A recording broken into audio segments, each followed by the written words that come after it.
Nahmaduhu wa nusalli wa nusallimu ala rasulihil karim, amma ba'du. Hendaklah kita mengerjakan amal dakwah ini dengan basiroh. Basiroh berarti kepahaman dan keyakinan yang benar.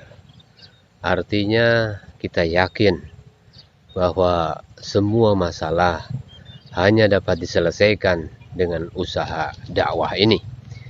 Dengan keyakinan seperti ini, maka kita akan senantiasa memperoleh kemajuan, memperoleh peningkatan di dalam usaha ini.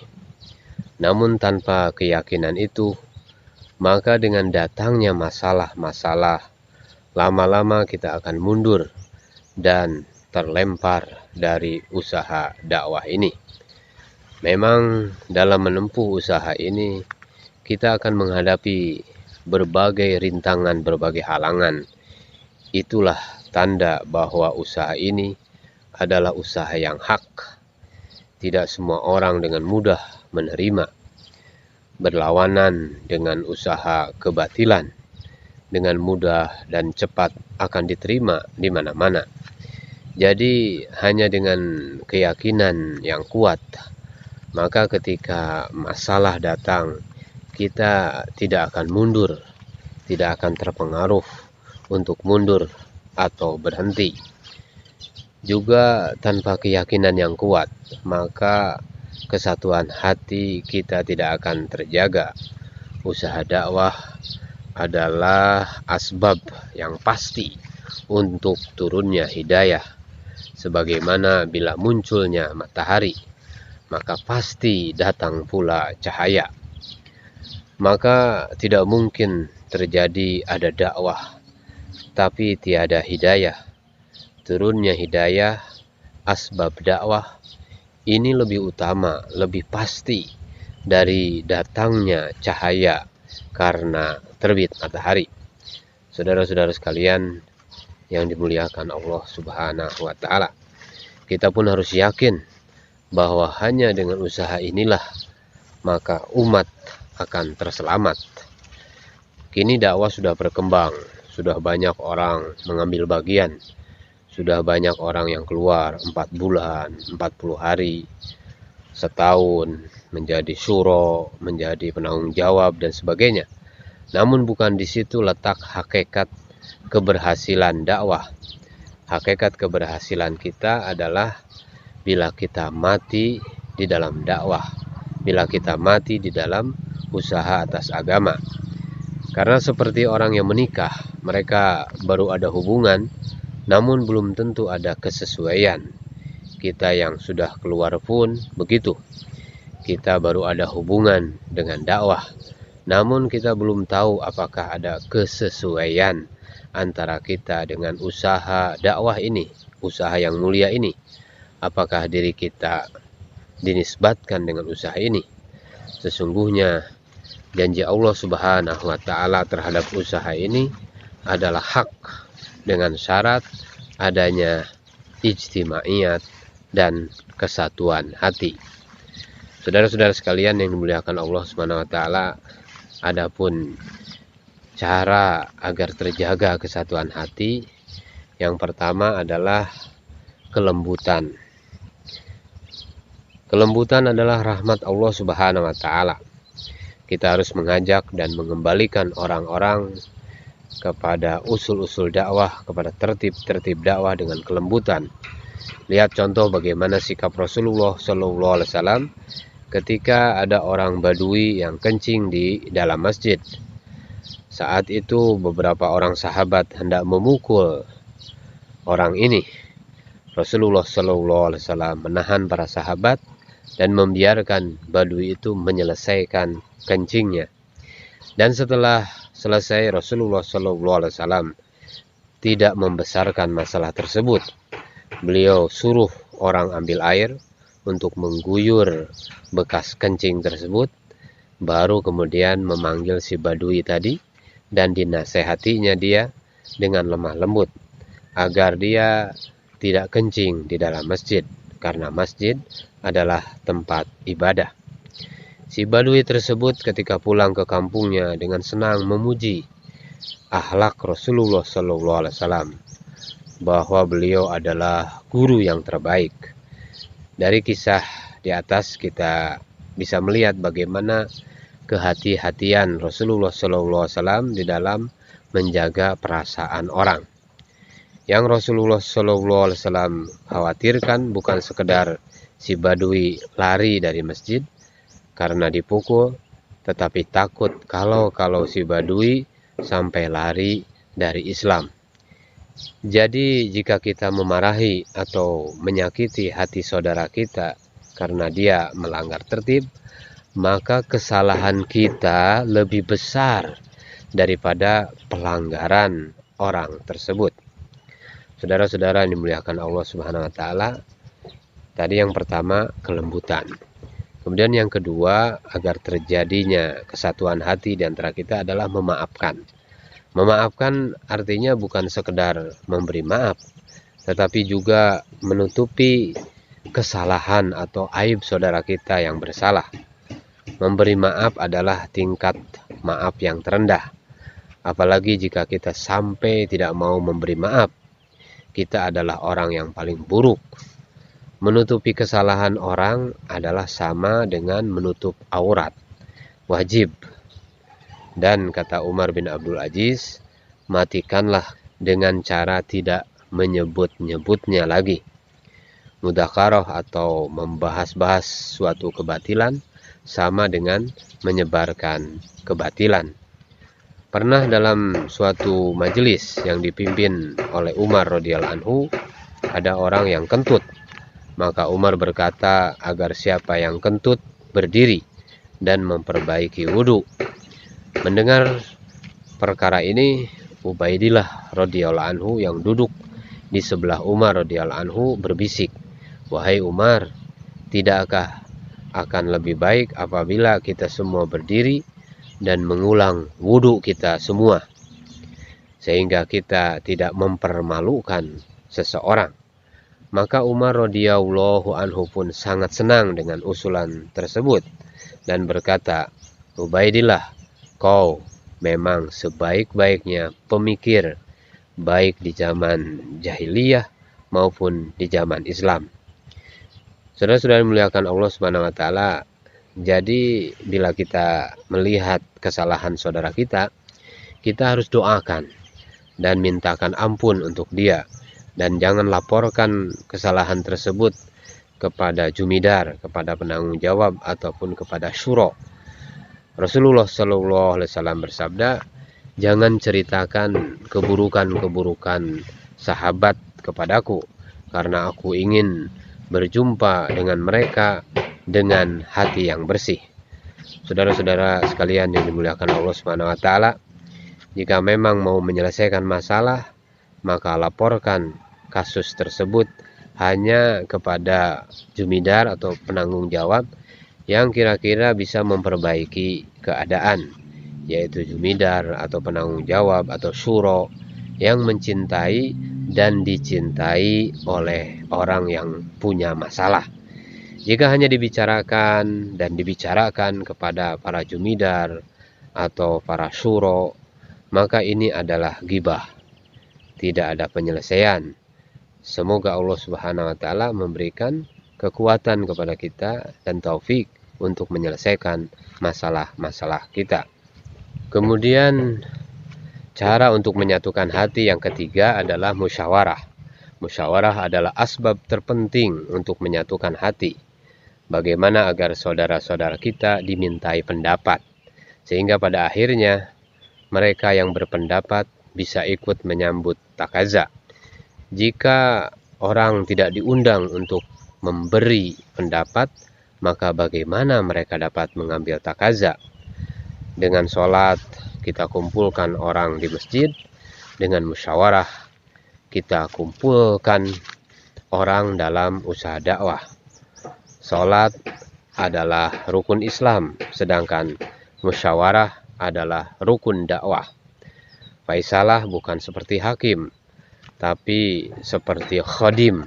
Artinya faisalah berhajat kepada makmur. Demikian pula makmur berhajat kepada faisalah. Faisalah bukan seperti raja, dan makmur bukan seperti rakyat. Namun faisalat seperti imam, dan makmur seperti makmum, di mana bila imam salah, makmur dapat meluruskannya dengan adab tertentu. Jika ada seseorang datang kepada faisalah dan meminta suatu keputusan, maka cara seperti ini bukanlah musyawarah. Cara seperti ini seumpama bagian tubuh yang terputus atau terpisah dari badan, tidak dapat digunakan. Faisalah tidak dapat sekehendaknya memutuskan segala sesuatu sendirian. Faisalah dalam mengambil keputusan berhajat kepada rekan-rekan ahli musyawarah. Minta pendapat dulu baru memutuskan. Jika dalam musyawarah para ahli tidak terbuka, saling menyembunyikan, maka hasil musyawarah seperti ini tidak akan ditaati dan akan pecah hati. Saudara-saudara sekalian yang dimuliakan Allah Subhanahu wa taala, Rasulullah Shallallahu alaihi wasallam sebetulnya tidak memerlukan pikiran-pikiran sahabat. Beliau dapat langsung meminta keputusan kepada Allah Subhanahu wa taala. Namun beliau melaksanakan musyawarah sebagai perintah Allah Subhanahu wa taala agar terkumpul pikir-pikir para sahabat dalam mengambil keputusan. Saudara-saudara sekalian yang dimuliakan Allah Subhanahu wa taala, dalam mengambil keputusan, faisalah tidak dapat langsung membuat keputusan. Dahulukan dulu dengan mudzakarah yang menggiring para ahli musyawarah agar sependapat dalam mementingkan perkara yang dimusyawarahkan dan agar tercapai kesepakatan yang memuaskan semua orang.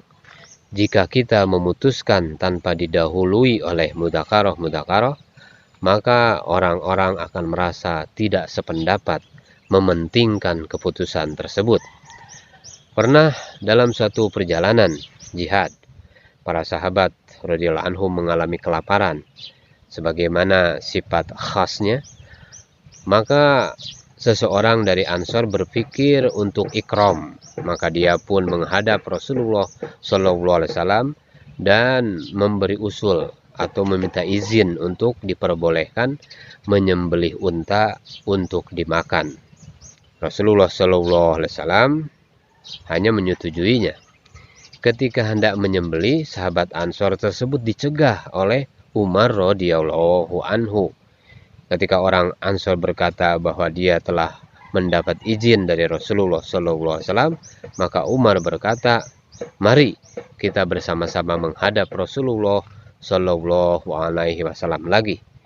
Di hadapan Rasulullah SAW, Umar bertanya apakah betul Rasulullah SAW telah mengizinkan orang Ansor untuk menyembelih unta. Ketika Rasulullah SAW membenarkan, maka Umar pun mengajukan keberatan atas keputusan tersebut, karena unta-unta tersebut penting bagi kelangsungan nanti di dalam perjalanan. Mendengar ini, maka Rasulullah SAW pun mencabut keputusan yang sebelumnya beliau ambil. Saudara-saudara sekalian yang dimuliakan Allah Subhanahu wa taala, jadi hendaknya setiap keputusan diambil setelah mengajak orang-orang lama mengeluarkan pendapat. Jika dalam suatu permasalahan terjadi perselisihan, jika dalam satu permasalahan terdapat perbedaan pendapat, perselisihan pendapat, maka tidak perlu dipaksakan untuk membuat keputusan. Bawa ketidaksepakatan tersebut ke musyawarah yang lebih tinggi. Misalnya di muhala ada masalah, bawa ke halaqah atau bawa ke markas atau bawa ke musyawarah di pusat musyawarah Indonesia sampai ke musyawarah para masyaikh. Dalam perang Khandaq, para sahabat dibagi kelompok-kelompok penggali. Salah satu kelompok ketika menggali berhadapan dengan masalah batu besar yang menghadang. Maka para sahabat tersebut membawa masalah tersebut bermusyawarah dengan Rasulullah SAW. Kemudian Rasulullah SAW memutuskan bahwa beliau sendiri akan turun tangan untuk menyelesaikan masalah tersebut. Dengan pertolongan Allah Subhanahu wa taala, pukulan Nabi langsung menghancurkan batu tersebut. Akibat benturan yang keras, pukulan Nabi menimbulkan percikan api. Atas kejadian tersebut, Rasulullah Shallallahu Alaihi Wasallam memberikan kabar tentang kejatuhan Rum dan Farsi. Saudara-saudara sekalian yang dimuliakan Allah Subhanahu wa taala, jadi asbab keberkahan musyawarah para sahabat terjadi pertolongan Allah Subhanahu wa taala, batu pecah, dan janji Allah Subhanahu wa taala yaitu Rum dan Farsi jatuh. Begitu pula pada saat itu Jabir radhiyallahu anhu mengundang Rasulullah sallallahu alaihi wasallam untuk makan. Ternyata Rasulullah sallallahu alaihi wasallam mengundang seluruh Madinah untuk ikut makan di tempat Jabir radhiyallahu anhu. Akhirnya dengan pertolongan Allah Subhanahu wa taala, seluruh Madinah makan kenyang dari satu wadah. Ini pun keberkahan dari musyawarah. Kerja dakwah ini tidak memerlukan uang atau tidak memerlukan makanan. Kita saja yang perlu kepada uang dan makanan. Jadi bila kita berpikir bahwa kerja dakwah ini akan tertolong oleh orang-orang kaya, berarti kita telah tertipu. Konsentrasi kerja ini bukan pada orang-orang khawas, namun pada orang-orang awam yang miskin dan yang rendah. Sebagaimana Nabi Nuh alaihissalam mendekati orang awam, sementara kaum kaya hanya mencela. Bukan berarti kita hendak tinggalkan orang khawas, namun betulkan sikap lahir dan batin kita di dalam menghadapi mereka. Kunjungan kepada mereka yang khawas hanya boleh dilakukan dengan musyawarah, dan yang dipilih untuk menemui mereka pun hanya yang munasib. Pernah para pembesar Quraisy meminta agar mereka diberikan kesempatan majelis khusus bersama Rasulullah SAW, terpisah dari kebanyakan orang Islam yang miskin-miskin, juga dengan waktu dan tempat yang khusus. Maka dibuatlah surat perjanjian untuk keistimewaan tersebut. Ketika majelis khusus tersebut sedang berlangsung, datanglah Abdullah bin Umi Maktum. Karena beliau tidak dapat melihat, maka tanpa sungkan-sungkan Abdullah memanggil-manggil Rasulullah Shallallahu Alaihi Wasallam. Ya Rasulullah Shallallahu Alaihi Wasallam, ajarkanlah padaku apa yang telah Allah Subhanahu wa taala ajarkan kepadamu. Berulang-ulang dengan suara yang lantang. Rasulullah Shallallahu Alaihi Wasallam pada waktu itu menunjukkan raut muka karena tidak suka. Maka Allah Subhanahu wa taala kirimkan Jibril alaihissalam dengan peringatan Abbasa wa tawalla. Allah Subhanahu wa taala sengaja ciptakan kejadian di atas sebagai peringatan bahwa Allah Subhanahu wa taala tidak suka jika kita memuliakan orang-orang kaya dan menjauhi orang-orang miskin. Rasulullah Shallallahu Alaihi Wasallam setelah menerima wahyu tersebut langsung merobek-robek surat perjanjian majelis spesial tersebut. Jadi kepada orang-orang khawas, datangi mereka oleh yang munasib, lalu ajak mereka kepada amal masjid di dalam kerja dakwah ini. Asas pola kerjanya adalah kesederhanaan. Jika tidak dengan kesederhanaan, maka nanti akan timbul harapan. Timbul harapan kita kepada orang-orang kaya, timbul harapan kita kepada orang-orang khawas, dan menjauhi orang-orang miskin. Kita berharap bahwa orang-orang kaya dapat membantu kita membangun markas-markas yang besar. Padahal ini bukanlah asas. Usaha ini tidak berhajat kepada markas yang besar-besar. Usaha ini tidak berhajat kepada markas, tetapi kebesaran-kebesaran tersebut sebetulnya malah melemahkan usaha ini. Nanti orang terkesan kepada benda, terkesan kepada makhluk lagi. Tidak perlu markas besar-besar, karena acara itikaf pun hanya diutamakan kepada para ahli fikir. Saudara-saudara sekalian yang dimuliakan Allah Subhanahu wa taala, maka ini adalah penting untuk tadzkirah buat kita. Kemudian cara untuk menyatukan hati kita adalah dengan istikhlas. Kita ada dalam hati perasaan istikhlas. Berarti kita hanya berjalan dengan usaha ini, tidak melirik pada usaha-usaha yang lain. Jika kita terkesan pada kehebatan sarana-sarana kebendaan yang dimiliki oleh usaha yang lain, maka kita akan lupa pada asas usaha ini, yaitu kesederhanaan. Jadi seumpama kuda yang telah diberi kacamata, maka kita pun lurus dan bergerak saja terus. Nah, bukankah asbab kemajuan usaha ini terletak pada akdam, pada jalan, gerak? Nah, laisa bil kalam, walakin bil akdam, jalan, gerak, bukan pada kolam, bukan pada pena atau pada tulisan. Kadang terjadi ada teman-teman kita yang pindah ke usaha yang lain, mereka tidak istikhlas karena kita kurang melibatkan mereka di dalam kesibukan kerja dakwah.